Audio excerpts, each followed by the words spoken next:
Fokus op vrug. Esegiel 47 vers 1 tot 12.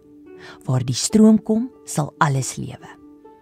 Esegiel sien 'n stroomwater wat van onder die heiligdom se drempel loop en lewe gee so ver as wat dit gaan.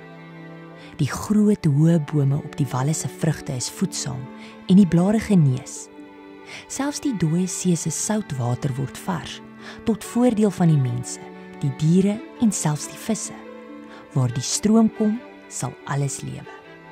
Die waterryke nuwe tempel is nou die bron van lewe. Die stad se nuwe naam is, die Here is daar. Dit is wat God vir God se mense in gedagte het, oorvloedige lewe en gelyke kansse, selfs vir die vreemdeling wat hulle by die volk skaar. Die rusjaar van die ballingskap het sy werk gedoen. Selfs die regeerders moet soos gewone gelowiges in die tempel aanbid. Johannes gebruik hierdie prentjie in Openbaring 22. Die boom van die lewe staan langs die rivier met die water van die lewe. Dit gee vrugte en die blare bring genesing vir die nasies. Die visie word waar in die nuwe hemel en die nuwe aarde, waar God self die tempel in die midde van die gemeenskap van gelowiges sal wees.